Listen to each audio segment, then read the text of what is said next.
Hey guys, Kevin Francisco here again from yugatech.com, and today we're gonna take a closer look at the Canon EOS M10. The Canon EOS M10 came as the stripped-down version of the company's EOS M3. It lacks a 24-megapixel shooter but settles for a decent 18-megapixel CMOS sensor. Carrying an all-plastic body, the EOS M10 has a glossy finish that blends well with its color. There's black and white available, but the unit that Canon lent us is the gray variant. It does look more consumer-friendly than a professional tool since it's exactly whom this camera is designed for. Up top, we have the main buttons and dials. There's the main power switch inside the mode selection ring that toggles between video recording, camera, and intelligent auto mode. Just beside it is the shutter button, again trapped inside the adjustment ring for adjusting the ISO, shutter speed, among others.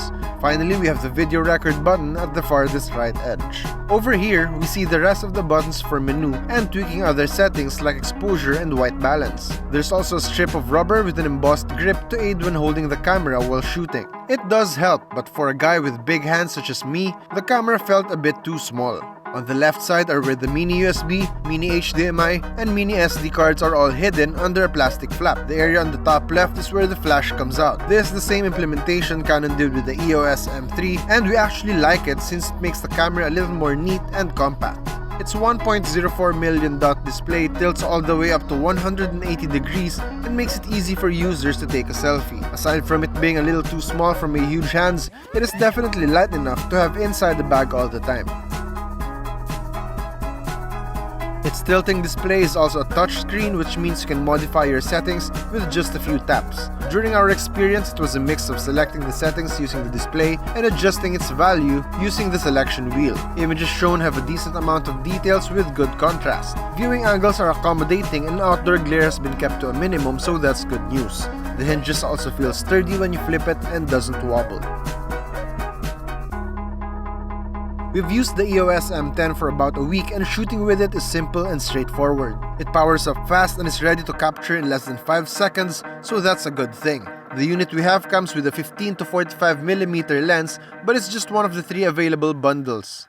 The included lens is a decent partner for the M10 as it doesn't add much weight but offers its users a considerably wide range of depth of field for achieving a variety of shots. The M10 carries the company's hybrid CMOS AF2. This makes it possible to perform a snappy focus at the shortest time possible even when in live view. Plus, it also has tracking focus that keeps the focus on a subject of your choosing. This greatly helps when shooting videos to make sure your shots are focused even when you pan sideways or dolly in and out.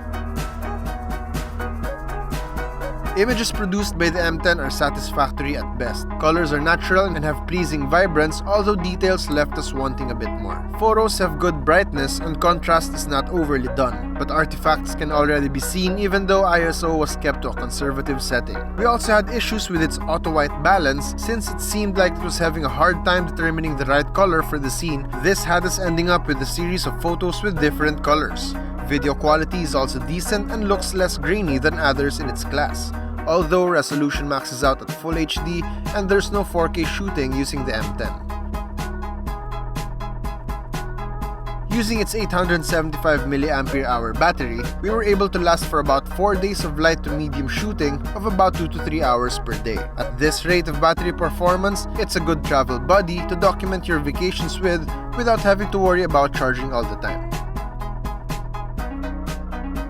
The Canon EOS M10 delivers a light and compact body which can be easily stored inside the small bag. Although plastic, the shell doesn't feel cheap and is quite solid when you hold the device. Operating and changing its settings are simple, and even casual users won't have a hard time figuring it out. We liked its tilting display for easy selfies, and its hybrid autofocus with auto-tracking keeps subjects focused. Images didn't turn out to have the best details we've seen around, but it's understandable since the M10 is targeted to those who want a no-fuss point-and-shoot camera that carries capable internals for all-around casual shooting. As mentioned earlier, the EOS M10 comes in 3 lens kit bundles. First is with a 15 to 45mm lens for $20,998, and the second bundle will have an additional 55 to 200mm lens for $32,498. The third will give the option of having the first lens kit plus a 22mm pancake lens. And that's about it for today's review. If you like this video, kindly give us a thumbs up and consider subscribing to our YouTube channel for more content like this. Once again, it has been Kevin Francisco, and thanks for watching. See you guys next time.